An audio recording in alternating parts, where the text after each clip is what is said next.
আপু কাইন্ডলি শুরু করুন।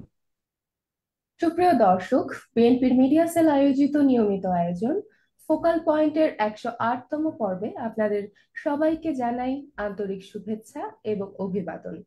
আমাদের আজকের অতিথি হিসেবে থাকছেন অ্যাডভোকেট আ.ফ.ম. মুক্তাজ আলম বাহার, সাংগঠনিক সম্পাদক, জেলা বিএনপি মানিকগঞ্জ, এবং পাবলিক প্রসিকিউটর, জেলা জজ কোর্ট, মানিকগঞ্জ।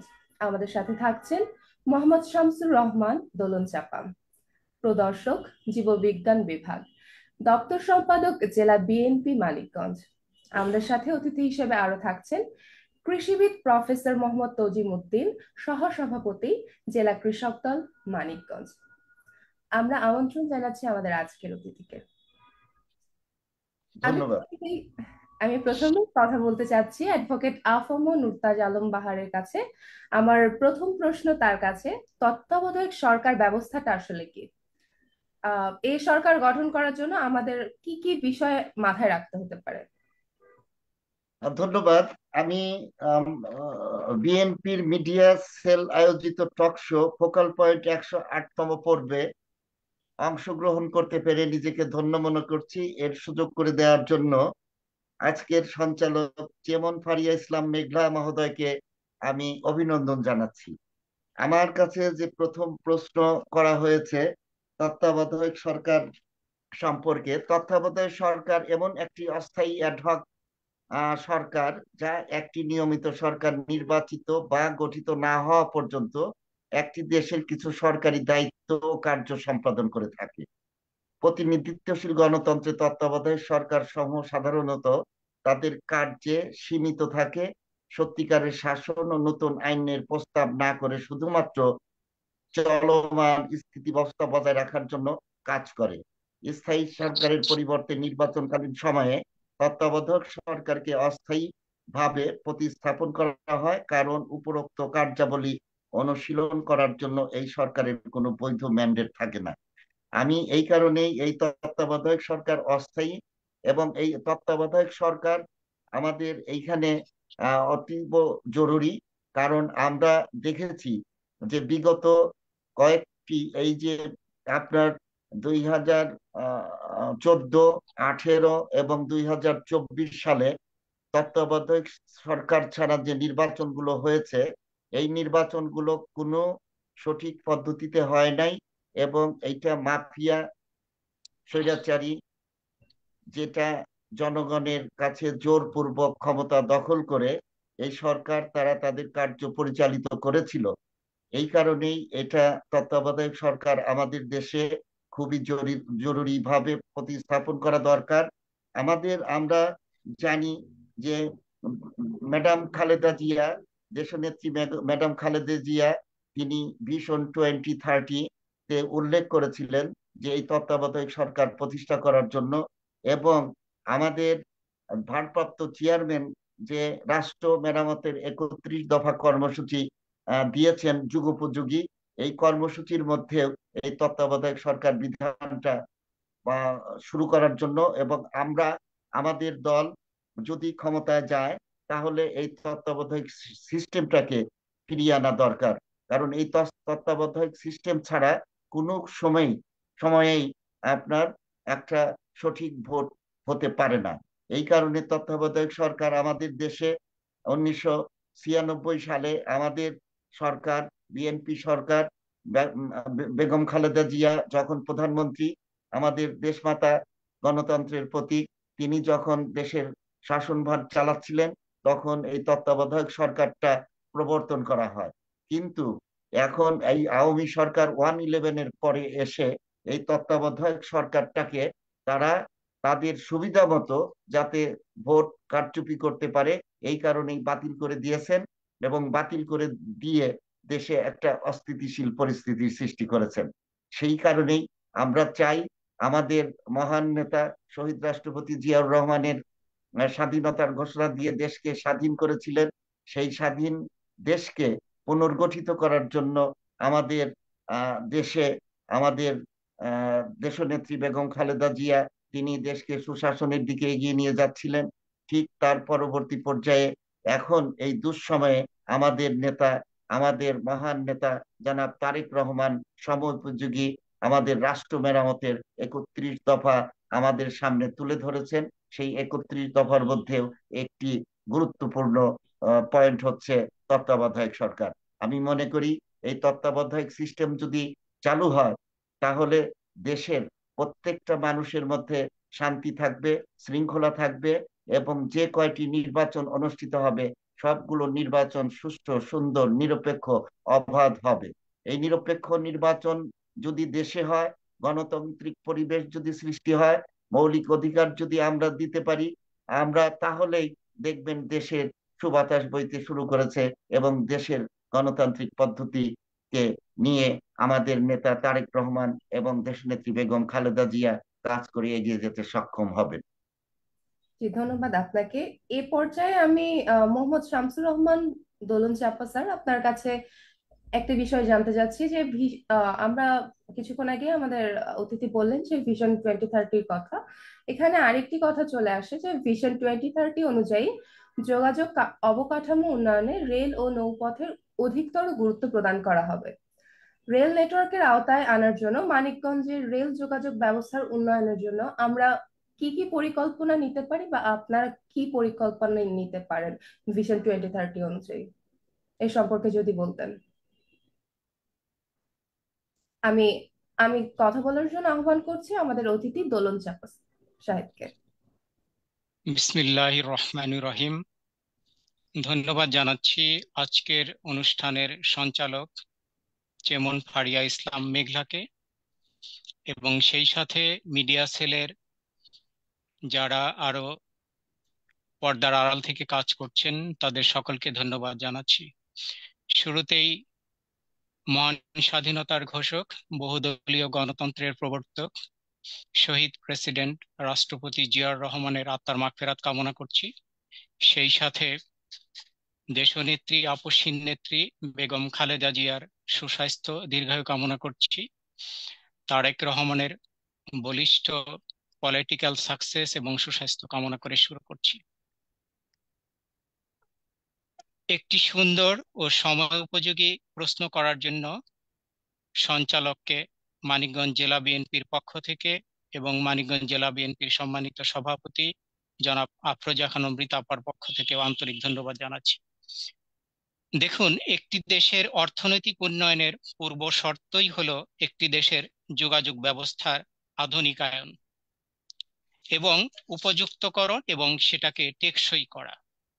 অর্থাৎ কোন দেশের উন্নত যোগাযোগ ব্যবস্থাই পারে সেই দেশের শিল্পায়নকে ত্বরান্বিত করা, বাণিজ্য ও ব্যবসা বৃদ্ধিতে সহায়ক ভূমিকা রাখে সেই দেশের উন্নত যোগাযোগ ব্যবস্থা।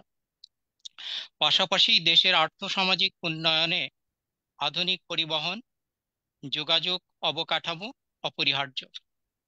জিডিপিতে প্রবৃদ্ধির হার বৃদ্ধিতেও যোগাযোগ ব্যবস্থার আধুনিকায়ন জরুরি।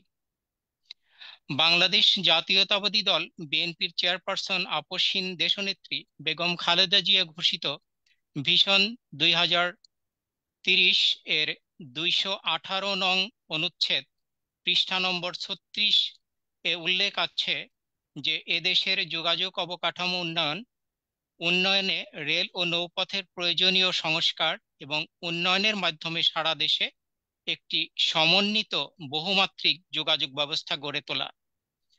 আর এই লক্ষ্যকে বাস্তবায়নে মানিকগঞ্জ জেলা বিএনপি আমরা পরিকল্পনা নিয়েছি যে জেলার 7টি উপজেলা আছে আমাদের, সেই 7টি উপজেলার প্রত্যন্ত অঞ্চলের সাথে আমরা একটা সমন্বিত যোগাযোগ ব্যবস্থা গড়ে তুলব ইনশাল্লাহ, যদি আগামীতে ম্যান্ডেট পেয়ে বাংলাদেশ জাতীয়তাবাদী দল বিএনপি সরকার গঠনের সুযোগ লাভ করে।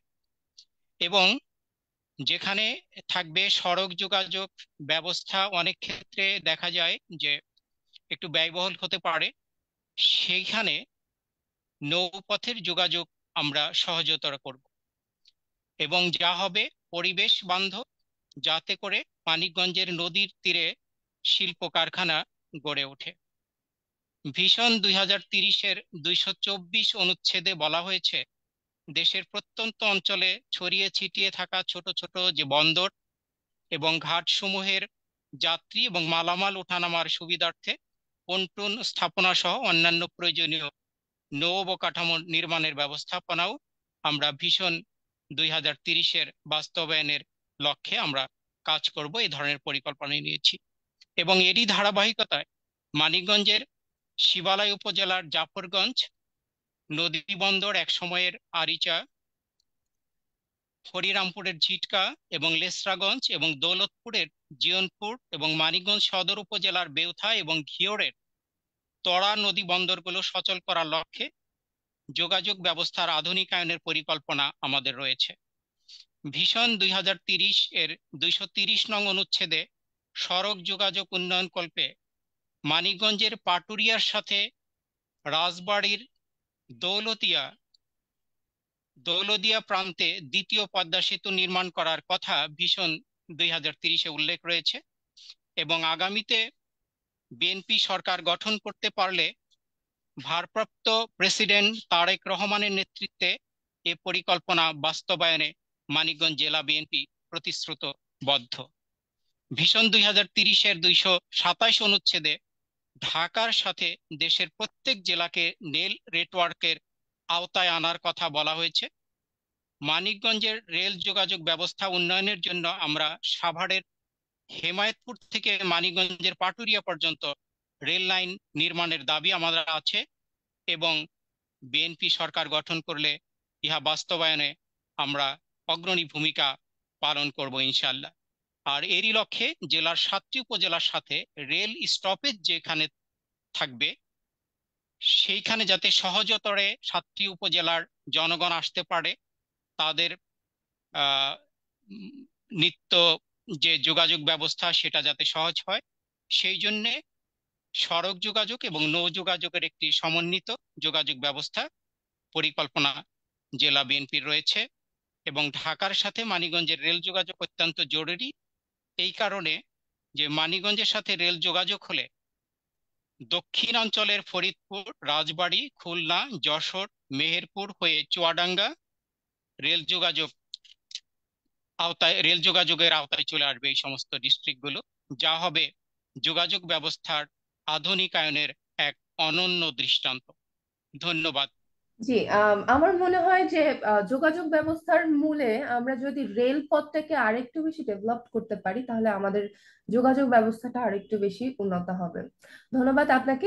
এ পর্যায়ে আমাদের মাঝে একজন জি, উপস্থিত আছেন, যিনি একজন কৃষিবিদ। আমি আমন্ত্রণ জানাচ্ছি কৃষিবিদ প্রফেসর মোহাম্মদ তসলিম উদ্দিনকে। আমার তার কাছে একটি প্রশ্ন রয়েছে। প্রথমেই প্রশ্নটি জানতে চাচ্ছি যে বিএনপি আসলে কৃষি ও কৃষকের উন্নয়নে অঙ্গীকারবদ্ধ আমরা জানি। বাজার প্রক্রিয়াকে প্রভাবিত করার ফলে কৃষক তার ফসলের ন্যায্য মূল্য এখন পর্যন্ত ঠিকভাবে পাচ্ছে না। আপনার জেলার প্রতিটি ইউনিয়নে ডাটাবেজ গড়ে তোলার জন্য আপনারা কতটা সোচ্চার হবেন, এই সম্পর্কে আপনার কি মতামত দিবেন এবং আপনারা কি কি পরিকল্পনা আসলে গ্রহণ করেছেন এ সম্পর্কে যদি বলতেন। আসসালামু আলাইকুম। বিএনপির মিডিয়া সেল কর্তৃক আয়োজিত টক শো ফোকাল পয়েন্ট অংশগ্রহণকারী আলোচকবৃন্দ এবং সঞ্চালক চেয়ারম্যান ফারিয়া ইসলাম মেঘলা আপাকে আন্তরিক অভিনন্দন ও শুভেচ্ছা। আমি প্রথমেই স্মরণ করছি স্বাধীনতার ঘোষক, বহুদলীয় গণতন্ত্রের প্রবক্তা শহীদ প্রেসিডেন্ট জিয়াউর রহমানের আত্মার মাগফিরাত কামনা করি এবং বেগম খালেদা জিয়ার সুস্থতা কামনা করে তারুণ্যের অহংকার বিএনপির সিনিয়র ভাইস চেয়ারম্যান জনাব তারেক রহমানের উত্তরোত্তর উন্নতি ও সমৃদ্ধি কামনা করে দেশ পরিচালনায় তার অংশগ্রহণে আল্লাহর রহমত কামনা করে আমি শুরু করছি।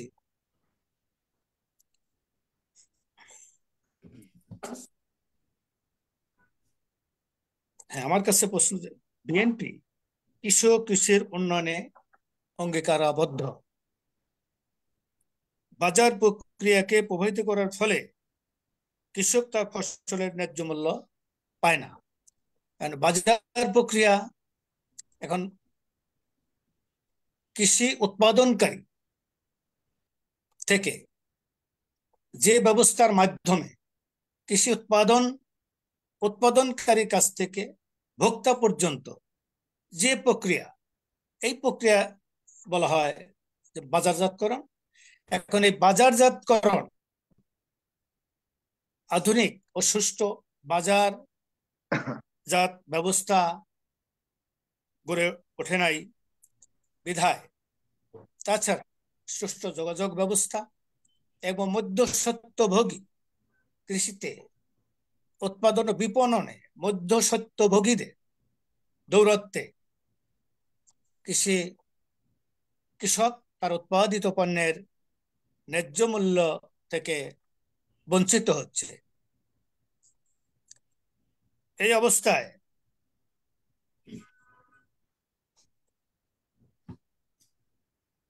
জি, আমাদের আমার সমস্যাটা সবসময় রয়ে গেছে। আমাদের আসলে জানার প্রয়োজন যে আপনারা মধ্যস্বত্ব ভোগীদের যেই বিষয়টা আছে, এটা এটা বন্ধে কি কি পরিকল্পনা নিচ্ছেন? এটা বন্ধে আমরা কৃষককে মধ্যস্বত্বভোগী যাতে এই উৎপাদনে কৃষি উৎপাদনকারী বা কারকের কাছে তারা পৌঁছতে না পারে সহজে, এবং তারা কৃষককে উৎপাদন মৌসুমে বিভিন্ন ফুরিয়ারা মৌসুমের শুরুতে ফসলের দাম কম থাকে, ওই সময় তারা ফসল থাকা অবস্থায় জমিতে থাকা অবস্থায় বিভিন্ন দালাল, ফুরিয়া, আড়তদার এরা টাকা লগ্নি করে। বিনিময়ে তারা কি করে, ফসল তোলার সাথে সাথে কৃষকের যখন টাকার প্রয়োজন পড়ে মৌসুমের শুরুতে, তখন এই ফুরিয়ারা চড়া দামে তারা কৃষকের উৎপাদিত পণ্য অপেক্ষাকৃত কম দামে কিনে নিয়ে তারা ভোক্তার কাছে পৌঁছায়। কিন্তু ভোক্তা বিনিময়ে উৎপাদনকারী ফসলের ন্যায্য মূল্য পায় না, কম মূল্যে বিক্রি করতে হয়। আর ভোক্তা অধিক দামে ভোক্তাকে উৎপাদিত পণ্য ভোগ করার জন্য ক্রয় করতে হয়। এক্ষেত্রে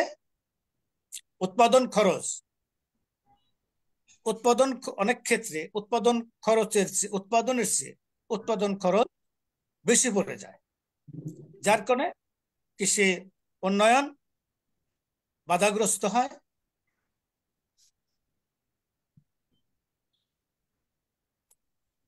এখন আমার ইউনিয়নে প্রতিটি জেলায় আমার জেলার প্রতিটি ইউনিয়নে ডাটাবেজ গড়ে তোলার মাধ্যমে আমরা এবং কৃষকদের সুষ্ঠু প্রশিক্ষণের মাধ্যমে সরকারের সমর্থন আদায়ের জন্য ডাটাবেজ গড়ে তোলে আমরা যোগ্য কৃষকদের একটা তালিকা তৈরি করতে পারি। সেই যোগ্য কৃষকদের আমার একটি প্রশ্ন আছে, আপনারা কি কৃষি সম্প্রসারণ অধিদপ্তরকে এর মধ্যে ইনভলভ করতে চান কিনা? যদি সেরকমই কিছু হয় তাহলে সেটার প্রসেসটা আসলে কিরকম হবে? জি, অবশ্যই কৃষির উন্নয়নের সাথে এবং কৃষি কাজের সাথে, যেহেতু কৃষি সম্প্রসারণ বিভাগ এবং এখানে কৃষি সম্প্রসারণ অধিদপ্তরের আন্ডারে জেলা কৃষি কর্মকর্তা, ডিডি উপপরিচালক, উপজেলায় কৃষি কর্মকর্তা এবং উপজেলা কৃষি কর্মকর্তা, প্রত্যেকটা ইউনিয়নে উপসহকারী কৃষি কর্মকর্তাকে দিয়ে তারা কৃষকের বিভিন্ন সমস্যা কৃষক পর্যায়ে গিয়ে তাদের কাছ থেকে আনে এবং তাদের সমস্যাগুলোর সমাধান তারা কি করে ওই বিএস তথা উপসহকারী কৃষি কর্মকর্তার মাধ্যমে তাদের কাছে পৌঁছে দেয়।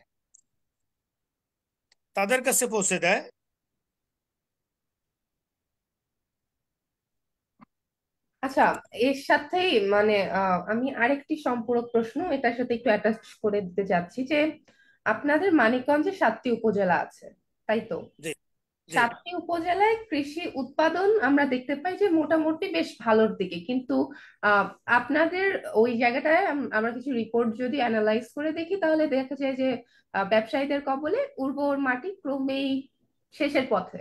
তো এই মাটি ব্যবসায়ী যারা আছে বা এই যে আপনারা যে নতুন কিছু পরিকল্পনা করতে চাচ্ছেন, যদি কৃষি আমাদের ঠিক না থাকে, যদি আমাদের উর্বর জমি না থাকে, সেক্ষেত্রে আমরা আসলে কিভাবে আমরা যে নতুন যে পদক্ষেপগুলো নিচ্ছি, যে ডাটাবেজ তৈরি করা বা অন্যান্য যে পদক্ষেপগুলো, সেগুলো আসলে কিভাবে সম্ভব হবে? আপনি যদি দুইটা প্রশ্নকে একটু যেহেতু সম্পূরক প্রশ্ন, এই দুইটাকে যদি আপনি একটু বলতেন একসাথে।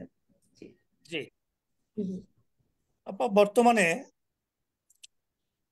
শুধু মানিকগঞ্জ না, সারা বাংলাদেশেই এই যে ভূমিদস্যু হুম। এবং যারা এই মাটি কৃষি জমি কেটে ফসলি জমি ফসলি জমির মাটি কেটে তারা অকৃষি কাজে ব্যবহার করছে এবং পাশাপাশি কৃষি জমিগুলো দিন দিন কৃষি জমির আওতা থেকে বের হয়ে যাচ্ছে, ফলে কৃষি জমি পরিমাণ কমে যাচ্ছে।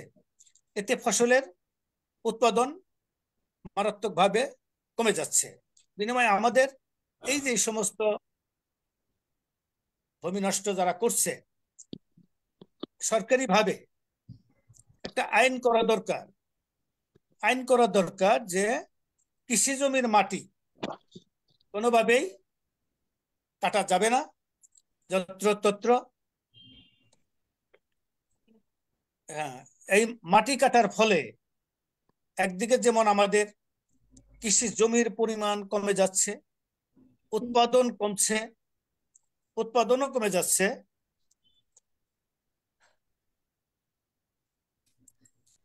জি। এই আহ ব্যবসায়ীদের প্রশাসনের সহায়তায় হুম। এদেরকে চিহ্নিত করে শাস্তির ব্যবস্থা করতে পারলে এই মাটি কাটা বন্ধ হতে পারে এবং কৃষি জমি রক্ষা পেতে পারে। আপনি কি মনে করেন শুধু এখানে প্রশাসনিক কোনো একটি পদক্ষেপ নিতে পারে, যদি না আপনারা যারা আছেন, যারা পলিটিক্যালি কাজ করছেন বা অন্যান্য যারা সমাজকর্মীরা আছেন, তারা আসলে সবাই মিলে যদি সম্মিলিতভাবে কোনো একটা উদ্যোগ না নেন আপনারা, তাহলে আসলে এই যারা মাটি ব্যবসায়ী আছে তারা আসলে কখনোই ঠিক হবে না আমার মনে হয়। তো আমার মনে হচ্ছে যে বিষয়টা আসলে গুরুত্ব দিয়ে ভাববার মতো, এবং আশা করব এই সমস্যাটি আপনাদের জেলায় দ্রুতই কমে আসবে। আরেকটি সম্পূরক প্রশ্ন আমার আছে, দোলন চাপ্পা স্যারের কাছে আমি এই প্রশ্নটি নিয়ে যেতে চাই যে আপনার জেলায় তীরবর্তী অঞ্চলগুলো প্রায় নদী ভাঙন এবং বন্যা কবলিত হয়, এবং এর ফলে আমরা দেখতে পাই যে একটা জানমালের ভীষণ রকমের একটি ক্ষয়ক্ষতি হয়। আপনি কি মনে করেন যে এই মানে স্থায়ী সমাধানগুলো সম্ভব? জি। দোলন চাপ্পা সাহেব, আপনার কাছে প্রশ্নটি আমার থাকছে। আমি শুরুতেই ধন্যবাদ জানাচ্ছি যে আহ, কৃষি উৎপাদন নির্ভর আহ, একটা সুন্দর প্রশ্ন করার জন্য। হুম। আমি একটু পরিসংখ্যান দিয়ে নিচ্ছি। মানিকগঞ্জে মোট কৃষি জমির পরিমাণ ৯,৭৭৯.২৯৮ একর। হুম। আহ, এখানে বলতে চাই, যদিও আমার জন্ম স্বাধীনতার পরে 1974 সালে, কিন্তু আমি 1988-র বন্যা দেখেছি, 98-র বন্যা দেখেছি, এবং সেই অভিজ্ঞতার আলোকে আমি মনে করছি যে নদী তীরবর্তী অঞ্চলগুলোতে প্রায়ই যে নদী ভাঙন এবং বন্যা কবলিত হয়, জানমালের ব্যাপক ক্ষয়ক্ষতি হয়, এর একটা স্থায়ী সমাধান সম্ভব। এখানে একটু যোগ না করলেই নয় যে বিএনপির ভারপ্রাপ্ত চেয়ারম্যান জনাব তারেক রহমান ঘোষিত রাষ্ট্র কাঠামো মেরামতের যে 31 দফা, এই দফার 29 দফায় আমি যতটুকু মনে পড়ে আমার, যে 29 দফা বাস্তবায়ন যদি আমরা করতে পারি, তাহলেই এই সমস্যার স্থায়ী সমাধান সম্ভব হবে। ইলাবোরেটলি আমি একটু বলতে চাই যে বন্যা এবং নদী ভাঙনের কারণ যদি আমি খুঁজি, তাহলে আমরা দেখব যে বন্যা হলেই নদীর ভাঙন বেশি হয়, অর্থাৎ বন্যা হলো নদী ভাঙনের অন্যতম কারণ। তাছাড়া নদীর পানি যখন সমুদ্রের কাছাকাছি গিয়ে পড়ার সময় আসে, তখন নদীর স্রোত তীব্রতর হয় এবং তখন পানি নদীর তীব্রতরে নদীর পাড় ভাঙতে থাকে, যা নদী ভাঙনের সংজ্ঞায় আমরা পড়েছি। নদী থেকে যত্রতত্র বালু উত্তোলন এবং নদী তীরবর্তী গাছপালা কেটে ফেলার কারণেও নদীর ভাঙন হয়। মানিকগঞ্জের উপর দিয়ে আপনারা জানেন যে বড় বড় বেশ কয়েকটি নদী, যেমন পদ্মা, যমুনা, ইছামতি, কালীগঙ্গা, ধলেশ্বরী, এই কয়েকটা বড় নদী প্রবাহমান। এর মধ্যে পদ্মা এবং যমুনার ভাঙনটা সবচেয়ে বেশি। এর কারণ হলো নদীগুলো শুকিয়ে গিয়ে অনেক স্থানেই চর পড়ে গিয়েছে। তাছাড়া নদীর অতিরিক্ত পানি খাল বিলে প্রবেশ করতে না পারা, এটাও একটা কারণ। মানিকগঞ্জে বদ্ধ জলাশয়ের পরিমাণ হচ্ছে 64টি। আমি আবারও রিপ্লাই করছি যে মানিকগঞ্জে বদ্ধ জলাশয়ের পরিমাণ 64টি এবং উন্মুক্ত জলাশয় রয়েছে 12টি। এছাড়া রয়েছে বহু খাল, যেগুলো খনন জরুরি। এখানে উল্লেখ না করলেই নয়, স্বাধীনতার মহান ঘোষক, বহুদলীয় গণতন্ত্রের প্রবর্তক, আমাদের মহান নেতা শহীদ রাষ্ট্রপতি জিয়া রহমান 19 বার মানিকগঞ্জ সফর করেছেন খাল কাটা কর্মসূচি এবং অন্যান্য কৃষি বিষয় নিয়ে। তিনি 1977 সালে, আমার যতটুকু আমি জেনেছি, যে যখন উনি সেনা প্রধান ছিলেন, তখন উনি নবগ্রামে প্রথম খাল কাটা কর্মসূচির উদ্বোধন করেন।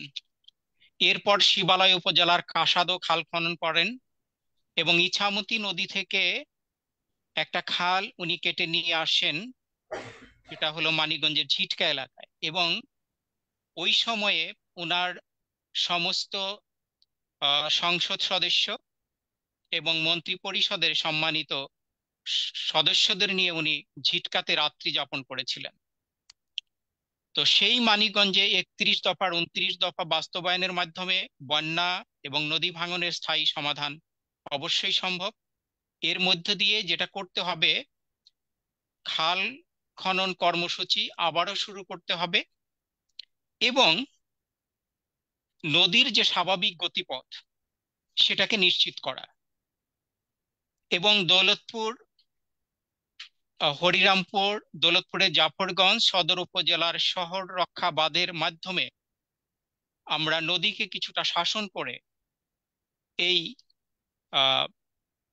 সমস্যার স্থায়ী সমাধান আমরা আনতে পারবো বলে মনে করছি, যার মধ্য দিয়ে মানিকগঞ্জের মানুষ যে জানমালের ক্ষতি থেকে রক্ষা পাবে এবং সর্বোপরি এই খাল খনন কর্মসূচি, নদী খনন কর্মসূচি এবং শহর রক্ষা এবং হরিরামপুরে বেশি ভাঙন পড়ে, সেখানেও একটা নদী শহর রক্ষা উপজেলা রক্ষা বাঁধ যদি আমরা নির্মাণ করতে পারি, যেটা আমাদের 31 দফার মধ্যে পড়ে।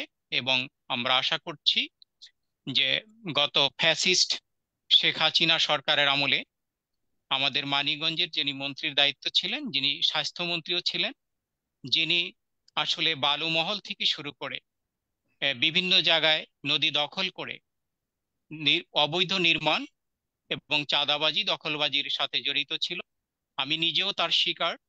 আমি আজকে কথা বলছি, আমি একজন শিক্ষক।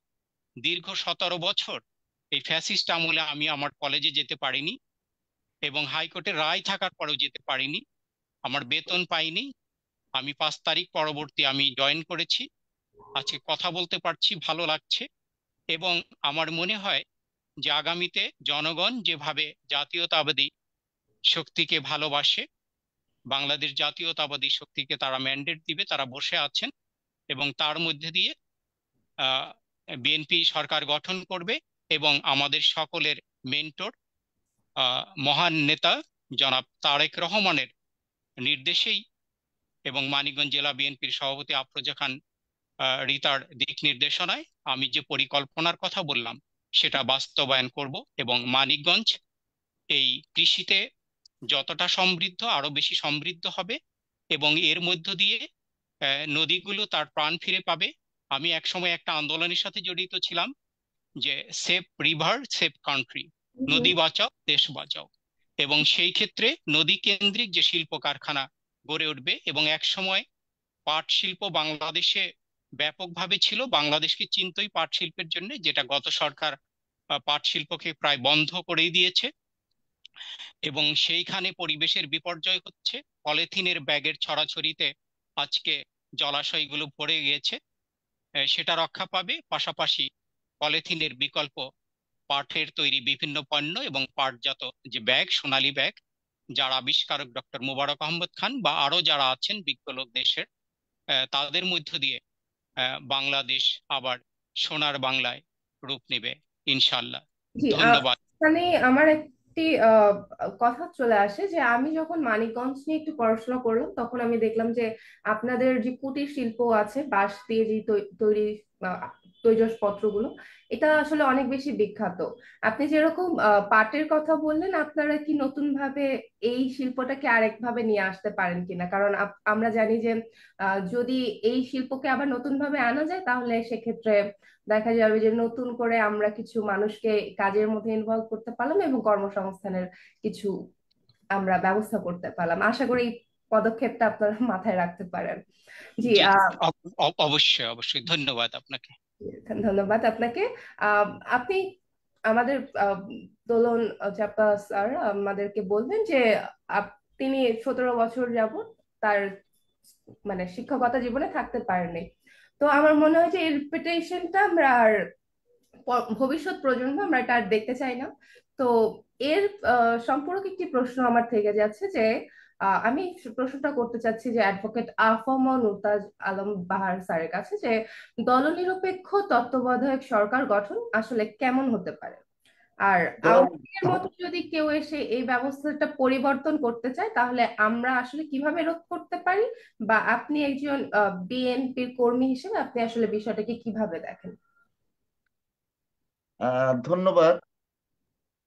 আপনি অবশ্যই জানেন যে আওয়ামী লীগ সরকার 2009 সালে ক্ষমতায় আসার পর সংবিধানের পঞ্চদশ ও ষষ্ঠদশ সংশোধনীর মাধ্যমে গণভোট ব্যবস্থার বাতিল, নির্বাচনকালীন তত্ত্বাবধায়ক সরকার বাতিল, সংসদ বহাল রেখে জাতীয় সংসদ নির্বাচন অনুষ্ঠানের বিধান প্রবর্তন ইত্যাদি কিছু তাদের নিজ দলের স্বার্থে এবং নিজেদের স্বার্থে করে এই তত্ত্বাবধায়ক সিস্টেমটাকে তারা উঠিয়ে দিয়েছেন, বাতিল করে দিয়েছেন।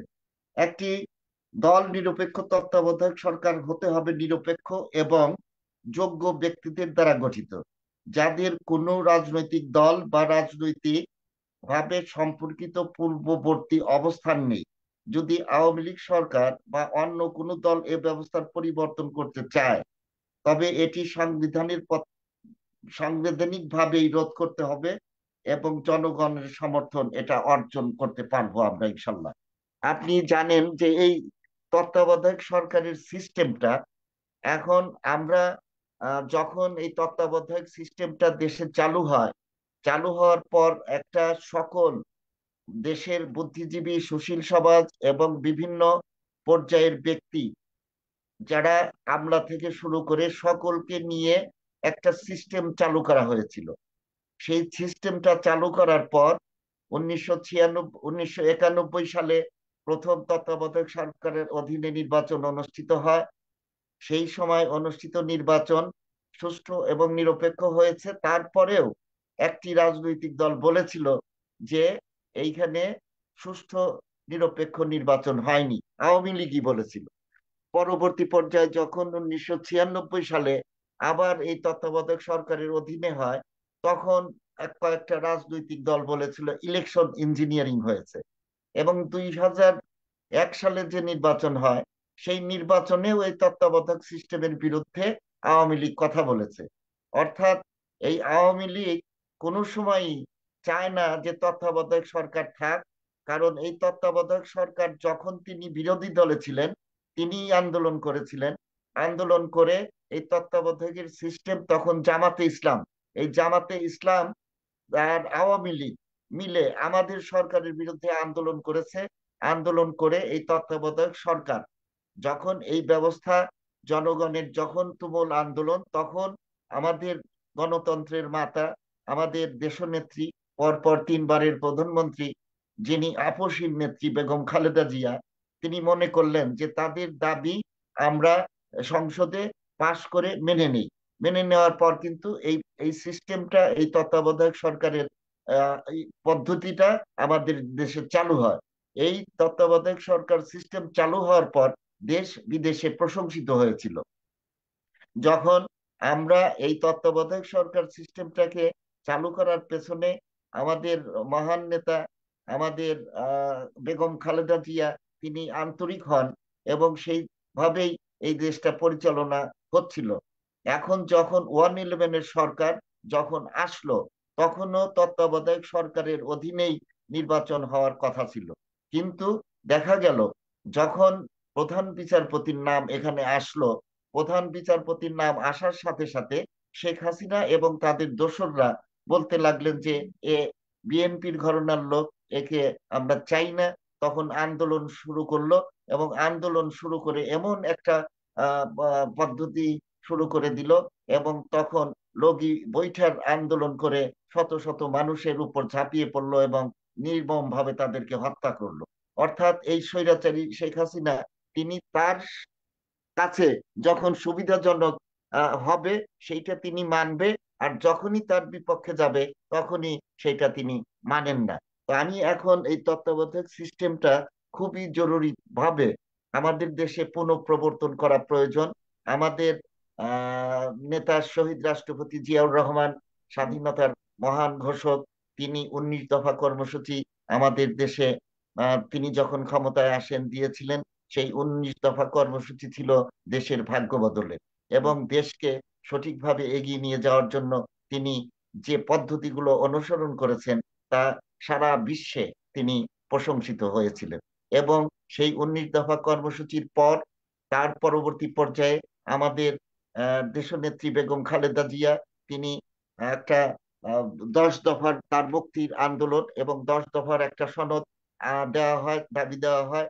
পরবর্তী পর্যায়ে ভিশন 2030 দেওয়া হয়, এবং 2030-র পর আমাদের বর্তমান যিনি আমাদের নেতৃত্ব দিচ্ছেন, আমাদের বাংলাদেশের তারুণ্যের অহংকার, সারা দেশকে যিনি সুদূর বিদেশ থেকে একটা ষড়যন্ত্র মামলা মানে তাকে ফাঁসিয়ে দিয়ে দেশে আসতে দিচ্ছে না, সেই আমাদের মহান নেতা তারেক রহমান মহোদয়, তিনি আমাদের রাষ্ট্র মেরামতের 31 দফা কর্মসূচি জারি করেছেন, দাবি আমাদের সামনে তুলে ধরেছেন। এই 31 দফা দাবি আমরা যদি সুষ্ঠু সুন্দরভাবে বাস্তবায়ন করতে পারি, তাহলে আমরা মনে করি যে আমাদের এই 31 দফা দাবিগুলো যদি আমরা দেশে সকল স্তরে, সর্বস্তরে পৌঁছে দিতে পারি, তাহলে দেশকে একটা মডেল, মানে বাংলাদেশ হবে বিশ্বের ইতিহাসে একটা মডেল দেশ। আজকে আপনারা জানেন যে আমাদের এই কর্মসূচি বাস্তবায়নের জন্য সারা দেশে প্রোগ্রাম কর্মসূচি চলছে। আমাদের মানিকগঞ্জেও আমরা এই কর্মসূচি পালন করছি। আমাদের মহান নেতা তারেক রহমান আমাদের প্রশিক্ষণ কর্মশালায় অংশগ্রহণ করেছিল। মানিকগঞ্জে সেই প্রশিক্ষণ কর্মশালায় আমাদের প্রায় 3,500 লোকের মাঝে তিনি বক্তব্য ভাষণ দিয়েছেন। পরবর্তী পর্যায়ে তার ভাষণে উজ্জীবিত হয়ে এবং তার দিক নির্দেশনায় আমাদের মানিকগঞ্জের 7টি থানায় আমাদের মানিকগঞ্জের বর্তমান সভাপতি, যিনি অত্যন্ত জননন্দিত নেত্রী, আমাদের ম্যাডাম খালেদা জিয়ার উপদেষ্টা মন্ডলীর অন্যতম সদস্য, মানিকগঞ্জের সংগ্রামী সভাপতি, বিশিষ্ট শিল্পপতি আফরোজা খান রিতা মহোদয়, তার নেতৃত্বে আমরা প্রত্যেকটা থানায় এবং প্রতি ইউনিয়নে, গত পরশু আমাদের নেত্রী আফরোজা খান রিতা আমাদের সিঙ্গারের জামিরটা ইউনিয়নে 3,500 লোকের সমাবেশে তিনি এই 31 দফা কর্মসূচি আমরা সহ সেটা প্রচার এবং মানুষের কাছে যাতে গ্রহণযোগ্যতা পায় সেটা আমরা করেছি। তো আমাদের দেশে এখন দল তত্ত্বাবধায়ক সিস্টেমটা কেমন হবেন, যে প্রশ্নটা আপনি করেছেন, আমি মনে করি যে যে পদ্ধতি একটা স্থায়ী সমাধান দরকার, এবং এই পদ্ধতিটা যাতে পরবর্তী পর্যায়ে কেউ এসে নষ্ট করতে না পারে, বাতিল করতে না পারে, তার জন্য স্থায়ী একটা পদ্ধতিতে যাওয়া দরকার। সেইখানে আমরা মনে করি যে বাংলাদেশের বিচারপতি মহোদয়দের প্রতি মানুষের একটা ধারণা ভালো। অর্থাৎ বিচারপতি, প্রধান বিচারপতি, অ্যাপিলেট ডিভিশনের বিচারপতি, তারপর এই পর্যায়ক্রমে সিনিয়র বিচারপতি, রিটায়ার্ড প্রধান বিচারপতি, এবং এই রিটায়ার্ড বিচারপতিরা যারা দল নির্ভর নয়, যারা দলের নিরপেক্ষতা থাকে, এই ধরনের ব্যক্তি, এবং দেশের সুশীল সমাজ থেকে নেওয়া যেতে পারে, এবং 15 সদস্য বিশিষ্ট একটা সরকার, যেটা অস্থায়ী সরকার, তারা 3 মাসের মধ্যে এই দায়িত্ব পালন শেষ করে একটা নিরপেক্ষ, অবাধ, সুষ্ঠু, নিরপেক্ষ নির্বাচন দিয়ে নির্বাচিত সরকারের কাছে ক্ষমতা হস্তান্তর করে তারা যাতে যেতে পারেন। এই ধরনের ব্যক্তিদের যাদের উচ্চাভিলাষ নাই, অর্থাৎ অনেকেই চেয়ারে বসলে, এখন এই যে যারা বসে আছেন, আমরা সংস্কার করার কাজের কথা বলতেছেন, আমরা তাদের সময় দিয়েছি, আমাদের দল দিয়েছে, কিন্তু অনেক দিন যদি থাকতে চায়, দীর্ঘদিন যদি থাকতে চায়, সেটা দেওয়া সম্ভব না, কারণ দেশে গণতান্ত্রিক আপনাকে সরকারের একটি প্রয়োজন। প্রশ্ন করতে কারণ চাই। এখান থেকে আমি সাথে সাথে আপনাকে একই ধরনের একটি প্রশ্ন করতে চাই। এই প্রশ্নটা খুবই এটার সাথে যাবে আমার কাছে মনে হচ্ছে। যে আমাদের তারেক রহমান বলেছেন যে আম, আমরা দেখতে পাই যে জনগণই হলো সকল ক্ষমতার উৎস, এটা আমরা জানি, এবং তিনি গণতন্ত্র বিষয়টাকে অনেক বেশি ফোকাসে রাখেন, এবং আমরা জানি যে বাংলাদেশি জাতীয়তা তিনি অনেক বেশি পছন্দ করেন। তো ভোট আসলে মানুষের মৌলিক অধিকারের মধ্যে একটি পড়ে। আপনার কাছে প্রশ্ন, আপনার ওই আগের প্রশ্নের সাথেই আমি রাখতে চাই যে জনগণের তথ্য অধিকার নিশ্চিতের জন্য নির্বাচনকালীন তত্ত্বাবধায়ক সরকারের মেয়াদ আসলে নির্দিষ্ট হওয়া প্রয়োজন কিনা, এবং এটা জনগণকে আসলে ওই নির্দিষ্ট সময়টা জানিয়ে দেওয়া উচিত কিনা, এবং সরকার নির্বাচন সুষ্ঠু ও নিরপেক্ষ করতে কি কি পদক্ষেপগুলো নিতে পারে আপনার মনে হয়, এ সম্পর্কে যদি বলতেন। ধন্যবাদ। আমি এইটা নির্দিষ্ট সময় আমি একটু বলতেই চেষ্টা করছিলাম, তারপরে আপনি কোশ্চেন করাতে আরো সুন্দর হলো, ভালো হলো। গণতান্ত্রিক ও সুষ্ঠু নির্বাচন নিশ্চিত করতে তত্ত্বাবধায়ক সরকারের মেয়াদ অবশ্যই নির্দিষ্ট হওয়া উচিত। এটি রাজনৈতিক অস্থিরতা, অনিশ্চয়তা কমাতে সাহায্য করবে, এবং নির্বাচন প্রক্রিয়া আরো স্বচ্ছ ও নিরপেক্ষ হতে হবে। নির্বাচন কমিশন ও অন্যান্য সংশ্লিষ্ট কর্তৃপক্ষকে শক্তিশালী করা সুষ্ঠু নির্বাচন নিশ্চিত করতে খুবই গুরুত্বপূর্ণ ভূমিকা রাখবে। অর্থাৎ আমাদের এই নির্দিষ্ট সময়ের মধ্যে, অর্থাৎ আমি বলতে চাই যে এইটার নির্দিষ্ট সময় দেওয়া দরকার, 3 মাসের বেশি না। 3 মাসের বেশি দিলেই ওরা ওই ক্ষমতার লোভে এরা দেশে তাদের ওই চেয়ার ছাড়তে চাইবেন না। এবং এইটা আপনার আপ- যে নির্বাচনগুলো আপনার করতে গেলে শুধু আপনার তত্ত্বাবধায়ক সরকারের এই মেয়াদ 3 মাসের বেশি হওয়া উচিত বলে মনে করি না। এবং এই 3 মাসের মধ্যে আপনার তত্ত্বাবধায়ক সরকারের নির্বাচন সুষ্ঠু করতে হলে আপনার প্রশাসনকে নিরপেক্ষ করতে হবে, পুলিশ প্রশাসনকে নিরপেক্ষ করতে হবে। আপনাদের সেনাবাহিনী যদি নির্বাচনে অংশ গ্রহণ করে থাকে, অনেক সময় সেনাবাহিনী নিরপেক্ষ করতে হবে, র্যাব, বিজিবি, এরা যতই যত আইন শৃঙ্খলা বাহিনী, এবং সাথে সাথে আমাদের যে নির্বাচনের সাথে যে অঙ্গগুলো থাকে, যেমন presiding officer, pulling officer, returning officer, এরাও কিন্তু নিরপেক্ষ হতে হবে। আমরা দেখেছি যে এর আগে হাসিনা সরকার ভোট রাতেই করে ফেলছেন, এবং আহ, অনেক সময় বাক্স সকাল 10টার সময় ভরে ফেলছেন, ভোটাররা ভোট দিতে যায় নাই, 5% ভোট যায় নাই, তিনি দেখাই দিচ্ছেন 84%, 60%, 70%। এই ধরনের কাজ এই যে আমলারা এবং পুলিশ প্রশাসন, তারপর ওই যে যারা প্রিজাইডিং অফিসার ছিলেন, তারা এই হাসিনার ক্ষমতায় টিকিয়ে রাখার জন্য এরাও সহায়তা করছে। অর্থাৎ আমাদের এই যে এই নির্বাচনকালীন যে সরকার থাকবেন, সেই সরকারকে অবশ্যই এই সব নির্বাচনের সময় যারা এই নির্বাচন পরিচালনা করে থাকেন, সবগুলো অর্গানকে আপনার নিরপেক্ষ হওয়ার জন্য ব্যবস্থা গ্রহণ করতে হবে। জি, অসংখ্য ধন্যবাদ। আমি আসলে আমার দেশকে নিয়ে প্র- আহ, অনেক বেশি স্বপ্ন দেখি, এবং আমার মনে হয় যে আমাদের দেশে আসলে অনেক ভালো কিছু হওয়া সম্ভব, এবং আমরা চাই যে আমরা সবাই মিলে কি সুস্থ, স্বাভাবিক, আমাদের দেশের মানুষরা মৌলিক অধিকারগুলো পাবে, এরকম একটি দেশ আমরা উপহার দিতে পারবো। আম, আমার কাছে আরেকটি জিনিস জানার আছে যে দোলন চাপা সাহেবের কাছে। আসলে আমরা জানি যে আমাদের সকল দেশের রানী হলো আমাদের এই দেশ, কিন্তু আমাদের এত সুন্দর দেশ হওয়ার পরও আমি জানি যে মানিকগঞ্জ আসলে অনেক বেশি সুন্দর। ঢাকার কাছাকাছি একটি সবুজে ঘেরা একটি শহর। তো আমার কাছে মনে হয় যে মানিকগঞ্জে কিছু আহ পর্যটক পর্যটন খাত রয়েছে যেখানে আসলে বিনিয়োগ করা যেতে পারে। তো পর্যটনমুখী শিল্পের দিকে ঝোঁকার জন্য কি ধরনের পৃষ্ঠপোষকতা আপনাদের প্রয়োজন, এবং আপনারা যদি নির্বাচনে যান এবং পরবর্তীতে যদি আপনারা এটা নিয়ে কাজ করতে চান, আসলে আপনারা কি কি পদক্ষেপ এই ক্ষেত্রে গ্রহণ করবেন?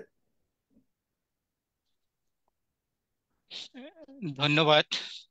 পর্যটন শিল্প নিয়ে প্রশ্ন করার জন্য আরো ধন্যবাদ জানাচ্ছি যে মানিকগঞ্জকে পর্যটন শিল্পের অন্তর্ভুক্ত করার মধ্যে যে আপনি যেটা বললেন সেটা আপনার মাধ্যমে প্রকাশ পেয়েছে, এই জন্য আমরা মানিকগঞ্জবাসী ধন্য এবং আপনাকে কৃতজ্ঞতাও প্রকাশ করছি আপনার কাছে।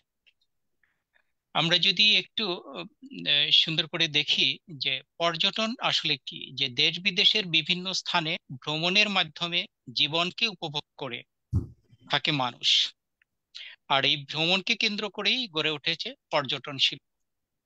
অন্যদিকে মানুষের একে অপরকে জানার আগ্রহ এবং একটা সম্প্রদায়ের আরেকটা সম্প্রদায়ের যে শিল্প ঐতিহ্য সেটা জানা যায় এই পর্যটন শিল্পের মাধ্যমেই। আর এর উপরই ভিত্তি করে আমি যতটুকু দেখেছি যে পর্যটন শিল্পের বিকাশ ঘটেছে।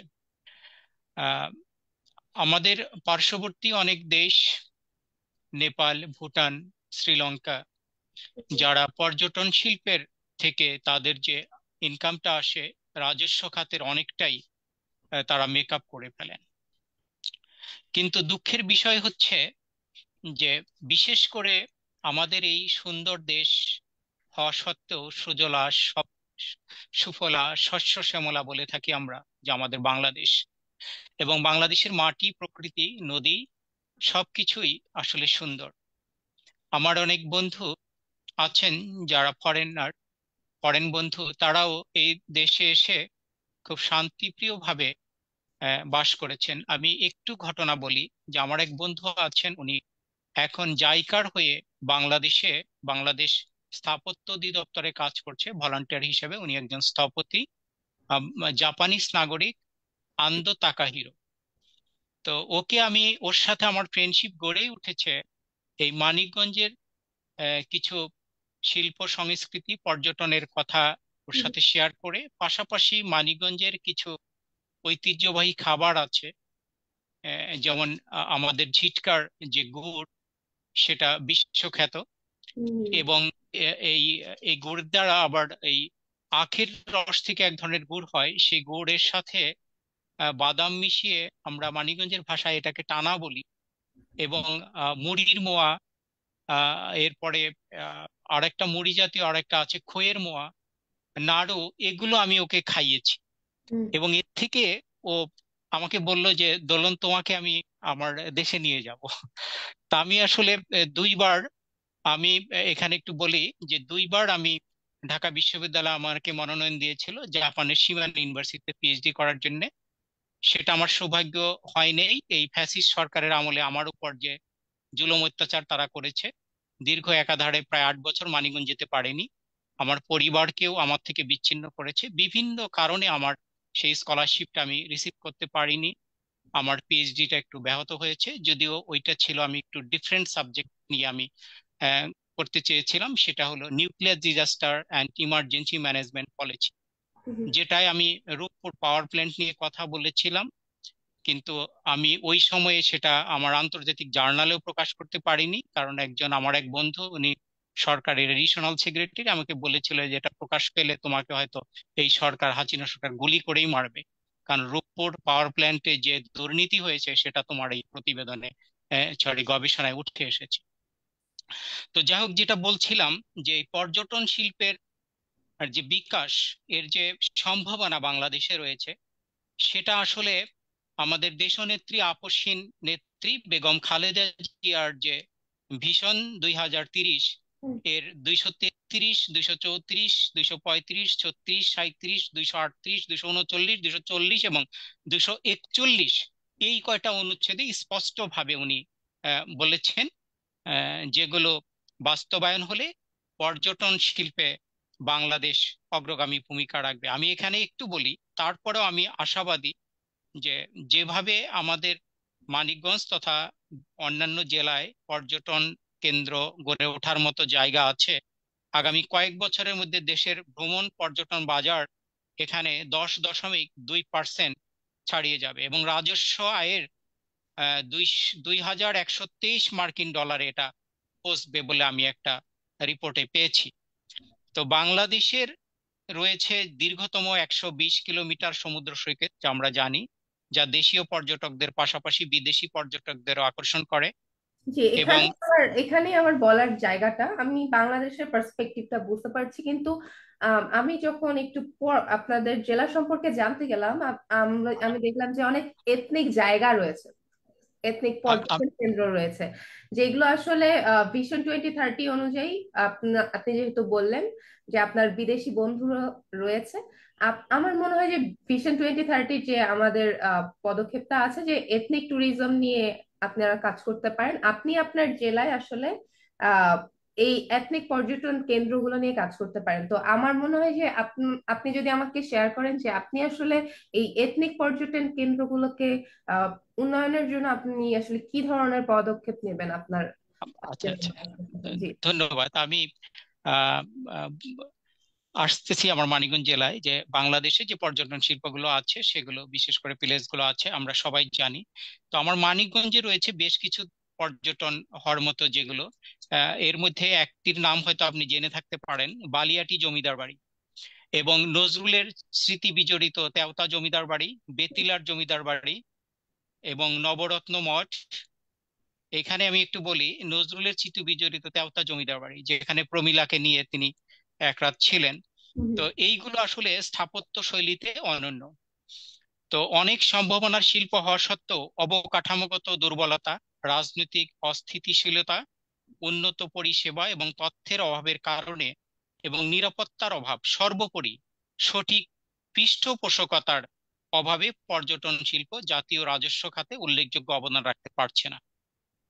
তো বিগত ফ্যাসিস্ট শেখ হাসিনা গভর্নমেন্ট এই শিল্পকে, আমি বলবো যে ইন্ডিয়ার প্রিসক্রিপশন অনুযায়ী, কারণ এই পর্যটন শিল্প যদি আমাদের দেশে এগিয়ে যায় তাহলে ইন্ডিয়া আহ, লোকসানের মধ্যে পড়বে বা ওরা এটা চায় না। তো ইন্ডিয়ার প্রিসক্রিপশন অনুযায়ী ধ্বংসের দ্বার প্রান্তে পৌঁছানোর চেষ্টায় তারা লিপ্ত ছিল।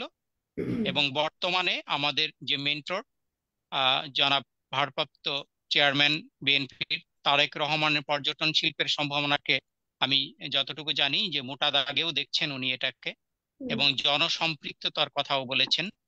এখানে 1999 সালে বাংলাদেশের পর্যটন শিল্পের প্রথম স্বীকৃতি দেওয়া হয়, কিন্তু তা আজও উপেক্ষিত। এখন আমি আমার ওইটাই আসি যে মানিকগঞ্জে রয়েছে বেশ কিছু এথনিক ট্যুরিজম, এবং আমি যেগুলো উল্লেখ করলাম, এছাড়াও মানিকগঞ্জের বিনোদনের পাশাপাশি যে লোকজীবনের চারু এবং কারুশিল্পের যে আছে সেগুলোকে বাণিজ্যিক সম্ভাবনা দেওয়া যেতে পারে।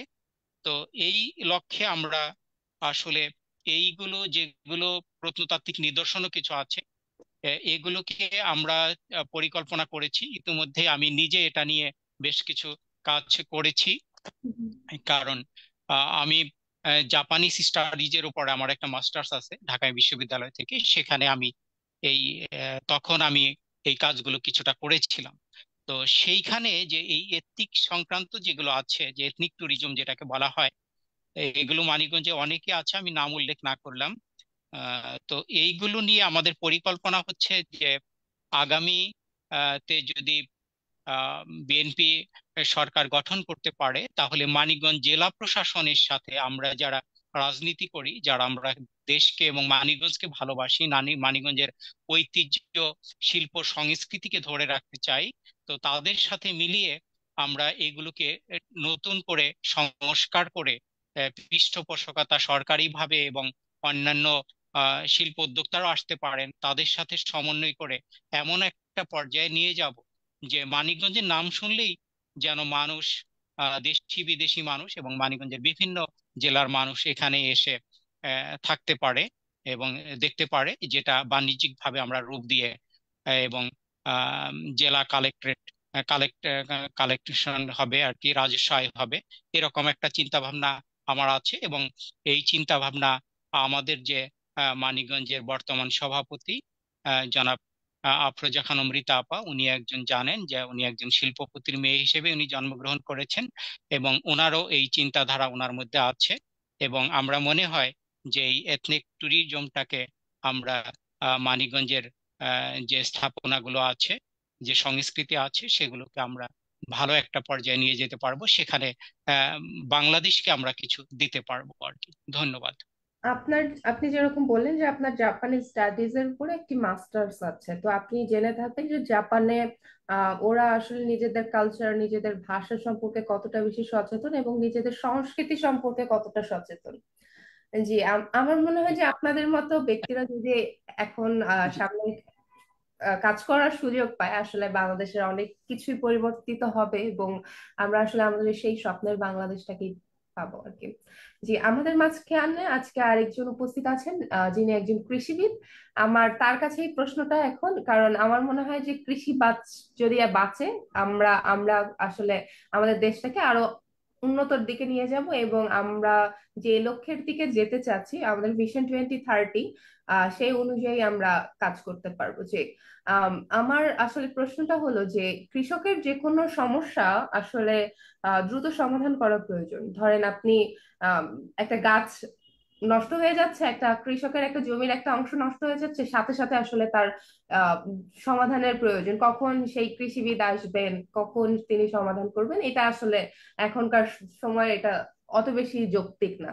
তো আমরা যেহেতু এখন অনলাইন ভিত্তিক অনেক বেশি কর্মসূচি নিচ্ছি, তো কেন না যে কৃষকের যে কোনো সমস্যা দ্রুত সমাধানের জন্য আমরা অনলাইন ভিত্তিক কর্মসূচিগুলা নিতে পারি এবং কৃষি সম্প্রসারণে এই প্রযুক্তির ব্যবহার সহজ করতে আসলে আপনারা কি ধরনের পদক্ষেপ নিচ্ছেন এবং আপনারা ভবিষ্যৎ পরিকল্পনা বলতে কি বোঝাতে চাচ্ছেন, এটা সম্পর্কে যদি একটু বলতেন।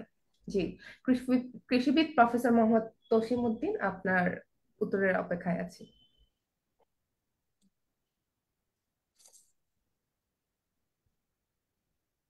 আসসালামু আলাইকুম।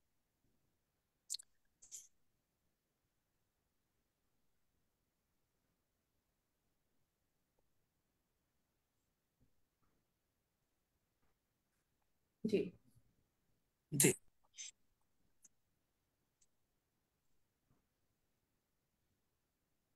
কৃষকের যে কোনো সমস্যা দ্রুত সমাধানের জন্য অনলাইন ভিত্তিক কর্মসূচিগুলো কতটা যৌক্তিক বলে আপনি মনে করেন?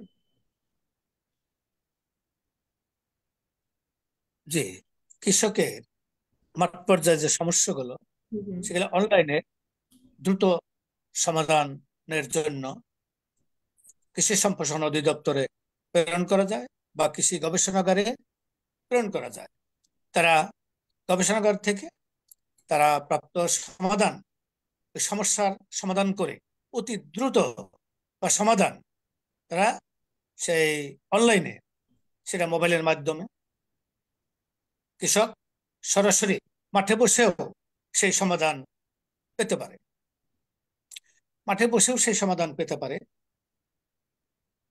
যেমন হঠাৎ করে একটা পোকা লাগলো, জমিতে একটা পোকা লাগছে, সেই পোকাটা কি ক্ষতি করছে, পোকাটা দেখতে কেমন, সেটা যদি কৃষক ওই মোবাইলের মধ্যে অনলাইনে যদি সেটা প্রেরণ করে, যেটা পোকাটার ধরন এই, দেখতে এরকম, এবং পোকা এই ফসল এই ক্ষতি করছে, তখন ওইখান থেকে কৃষি সম্প্রসারণ অধিদপ্তরে যে সমস্ত যে গবেষণাগারে যে বিজ্ঞানীরা আছে, তারা এটার সমাধান সাথে সাথেই কৃষককে মাঠ পর্যায়ে পৌঁছে দিতে পারে। হুম হুম। আমরা মনে করি এটা খুব দ্রুত একটা কার্যকরী পদক্ষেপ। সরাসরি কৃষি সম্প্রসারণ অধিদপ্তরে কৃষি কর্মকর্তা ওই মাঠ পর্যায়ে পৌঁছাইতে বা তার কাছে আবার সমস্যার কথা বলতে যে সময় লাগবে, কালক্ষেপণ হবে, তার চেয়ে বরং বেটার অনলাইনের মাধ্যমে হুম হুম। এই সমাধানটা অতি দ্রুত কৃষকের মাঝে পৌঁছানোর জন্য এবং এই ব্যাপারে আমাদের সর্বাত্মক সহযোগিতা করা দরকার এবং আমরা কৃষকের সমস্যা অনলাইনের মাধ্যমেই আমরা করার চেষ্টা করব। জি, কৃষি ঋণের ব্যাপারটা আমাদের দেশ নায়ক তারেক রহমান বলেছিলেন। তো কৃষি ঋণের ক্ষেত্রে আপনি যেহেতু একজন কৃষিবিদ, আপনি এই বিষয়টাকে কিভাবে দেখছেন? জি, আমাদের দেশ কৃষি প্রধান। হুম। এই দেশের অর্থনীতির মেরুদণ্ড হচ্ছে কৃষি, আর কৃষির মেরুদণ্ড হচ্ছে কৃষক। কিন্তু দুর্ভাগ্যের বিষয়, এই কৃষক অতি দরিদ্র। তাদের অর্থনৈতিক অবস্থা এমন যে নুন আনতে পান্তা ফুরায়। তারা উন্নত প্রযুক্তি ব্যবহার করার সুযোগ পায় না। উন্নত প্রযুক্তি ব্যবহার করার ইচ্ছা থাকা সত্ত্বেও অর্থের অভাবে তারা সঠিক সময়ে প্রযুক্তি ব্যবহার করতে পারে না। তাছাড়া উন্নত মানের বীজ, সার, কীটনাশক তারা সময় মতো ব্যবস্থা করতে পারে না, কারণ তাদের অর্থনৈতিক অবস্থা খুবই খারাপ এবং নাজুক। এই জন্য কৃষি ঋণ এটা কৃষক বান্ধব এবং সহজীকরণ করে কৃষকরা যাতে সময় মতো অতি দ্রুত কৃষি ঋণ পেয়ে কৃষিকাজে নিয়োগ করতে পারে এবং কৃষির উন্নয়নে অবদান রাখতে পারে তার জন্য কৃষি ঋণটাকে সহজীকরণ করতে হবে এবং সেই জন্য কৃষকদেরকে আমাদের সার্বিক সহযোগিতা করতে হবে। কৃষি ঋণ যেমন প্রাতিষ্ঠানিক ঋণ, অপ্রাতিষ্ঠানিক ঋণ দুইভাবেই দেওয়া যায়। প্রাতিষ্ঠানিক ঋণ যেমন কৃষি ব্যাংক দিয়ে থাকে, তাছাড়া বাংলাদেশে বিভিন্ন এনজিও এই কৃষি ঋণ দিয়ে থাকে। তাছাড়া ব্যক্তিগত ভাবে আত্মীয় স্বজন বন্ধু বান্ধবের কাছ থেকেও ঋণ নিয়ে কৃষকরা কৃষিকাজ করে। এখন এই কৃষিকাজ করার জন্য কৃষকদেরকে সহজ শর্তে এবং স্বল্প মূল্যে, স্বল্প সুদে কৃষি ঋণ বিতরণ করা উচিত। সময় মতো কৃষি ঋণ পেলে কৃষকের মুখে হাসি ফুটবে, ফসল উৎপাদন হবে, দেশের রাজস্ব আদায় হবে। রাজস্ব আদায় হলে কৃষকের হাসি মুখ দেখা যাবে এবং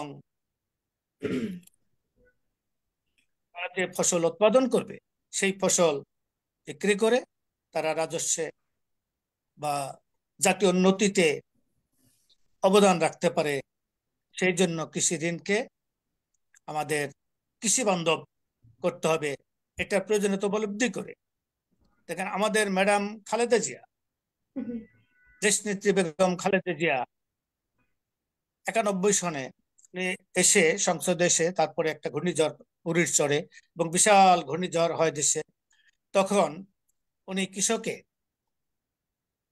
কথা চিন্তা করে 5,000 টাকা পর্যন্ত কৃষি ঋণ সুদসহ আসল উনি মকুব করে দিয়েছেন। এখন আমাদের দেশনায়ক তারেক রহমান বাংলাদেশ জাতীয়তাবাদী দল তথা কৃষক দল সবাইকে কৃষকের কাছে যে কৃষকের আস্থা অর্জনের মাধ্যমে এবং বাংলাদেশ জাতীয়তাবাদী দলের প্রতি কৃষকের আস্থা তৈরির জন্য সবাইকে কৃষকের দোরগোড়ায় যে কৃষকের সাথে আলাপ আলোচনার মাধ্যমে তাদের আস্থা অর্জন করতে হবে, তাদেরকে ভালোবাসা দিতে হবে এবং তারা কৃষিকাজে উদ্বুদ্ধ হবে, কৃষি উন্নয়ন করে দেশের উন্নয়ন করবে। যেহেতু বেগম খালেদা জিয়ার রাজনীতি উৎপাদন উন্নয়নের রাজনীতি, তারেক রহমানের রাজনীতি উৎপাদন এবং উন্নয়নের রাজনীতি। কৃষক অর্থনৈতিক ভাবে কৃষি ঋণ পেয়ে তারা কৃষিকাজ করে নিজেরা উন্নত হবে এবং দেশের উন্নয়নে অবদান রাখবে। এই আশাবাদ ব্যক্ত করে আমি বাংলাদেশ জাতীয়তাবাদী দলের তথা কৃষক দলের পক্ষ থেকে সবাইকে আন্তরিক অভিনন্দন জানিয়ে এবং মানিকগঞ্জের স্বনামধন্য মাটি ও মানুষের নেত্রী, মানিকগঞ্জ জেলার সুযোগ্য সভাপতি জনাব আফরোজা খানম রীতা আপা যেভাবে কৃষক দলকে উৎসাহ দিচ্ছে এবং উনি নিজে এই শীতের রাতেও উনি বিভিন্ন ইউনিয়নে ঘুরছে এবং কৃষক সমাবেশ করে তাদেরকে উদ্বুদ্ধ করছে, এবং আশা করি আগামী নির্বাচনে বাংলাদেশের 68,000 গ্রামে প্রত্যেকটা গ্রামে কৃষক আছে, এবং কৃষক পরিবার যদি বিএনপির প্রতি আস্থা অর্জন করে এবং তারা বিএনপির আদর্শে অনুপ্রাণিত হয়ে আগামী নির্বাচনে বিএনপিকে জয়লাভে সুযোগ করে দিয়ে বিএনপিকে সরকার গঠনের সুযোগ করে দিতে পারে, সেই লক্ষ্যে আমার দল, আমরা যারা নেতাকর্মী আছে সবার সাথে ভালো ব্যবহার করে সবাইকে দলের প্রতি আকৃষ্ট করা যায় সেই কাজ আমরা করব এবং অন্যকে উৎসাহিত করব, এই আশাবাদ ব্যক্ত করে এবং সবার সুস্বাস্থ্য দীর্ঘ কামনা করে আমি শেষ করছি। আল্লাহ হাফেজ। বাংলাদেশ জিন্দাবাদ। অসংখ্য ধন্যবাদ আপনাকে। আমরা মনে করি যে শুধু মানিকগঞ্জ না, বাংলাদেশের অন্যান্য জেলাগুলো আমাদের পাশে এভাবেই থাকবে এবং আমরা সমন্বিত ভাবে আমাদের দেশকে জাতীয়তাবাদের আশ্রয়ে আমরা একটি উন্নত দেশ দিতে পারবো। দেশের নাগরিকরা শান্তিতে থাকবেন এবং আমাদের দেশকে আমরা একটি উচ্চ আসনে নিয়ে যেতে পারবো। যে এরই মাধ্যমে শেষ করতে চাই আজকে আমাদের ফোকাল পয়েন্টের নিয়মিত আয়োজন। আমাদের আজকের জেলা ছিল মানিকগঞ্জ। আজকের এই মানিকগঞ্জের অবদান এবং তাদের কথাবার্তাগুলো আপনারা সবাই শুনলেন এবং আশা করছি সবার ভালো লাগলো এবং সবাইকে ধন্যবাদ জানাতে চাই এবং এতক্ষণ সাথে থাকলেন আপনারা। আশা করছি সবাই নিজ নিজ জায়গা থেকে অনেক বেশি অবদান রাখবেন এবং দেশের উন্নয়নে কাজ করবেন। ধন্যবাদ সবাইকে। আপনাকেও ধন্যবাদ। আমরা আজকের এই ফোকাল পয়েন্টে অংশগ্রহণ করতে পেরে মানিকগঞ্জের পক্ষ থেকে, বিএনপির পক্ষ থেকে আমি সাংগঠনিক সম্পাদক হিসেবে আপনাকে এবং এই টিমকে ধন্যবাদ জানাচ্ছি। আমাদের ম্যাডাম জিয়া 2030 এবং আমাদের মহান নেতা জনাব তারেক রহমানের 31 দফা কর্মসূচি যদি আমরা বাস্তবায়ন করতে পারি, তাহলে বাংলাদেশ হয়ে উঠবে সুখী, সমৃদ্ধিশালী, শোষণ নিপীড়ন মুক্ত একটি গণতান্ত্রিক, মানবিক ও কল্যাণমূলক রাষ্ট্র এবং আধুনিক আত্মমর্যাদাশীল একটি বাংলাদেশ। সেই দিকে আমরা যাতে যেতে পারি, এই আস্থা রেখে আপনাকে, আপনার টিমকে আমাদের মানিকগঞ্জের পক্ষ থেকে, আফরোজা খান রীতা আপা মহোদয়ের পক্ষ থেকে ধন্যবাদ। আপনাকে মানিকগঞ্জে আসার আমন্ত্রণ। অবশ্যই আমি যাব। আপনারা আমিও ধন্যবাদ জানাচ্ছি এবং বিশেষ করে আজকের সঞ্চালক এবং এই 2 দিন যিনি কাজ করেছেন, আমাকে সহযোগিতা করেছেন, মিস্টার সায়েম এবং অন্য যারা আছেন সকলকে ধন্যবাদ জানাচ্ছি। এবং আজকের এই টক শোতে কথা বলতে পেরে আমি নিজেকেও ধন্য মনে করছি এবং আমার মনে হচ্ছে যে আমি পারবো এবং আমরা পারবো। আমরা আসলে পারবো। জি, অসংখ্য ধন্যবাদ ধন্যবাদ এবং কৃতজ্ঞতা আমাদের সাথে থাকার জন্য। আশা করি ভবিষ্যতে আপনারা আমাদের সাথে থাকবেন। অসংখ্য ধন্যবাদ। শুভরাত্রি। আসসালামু আলাইকুম। ওয়ালাইকুম আসসালাম। ওয়া রাহমাতুল্লাহ।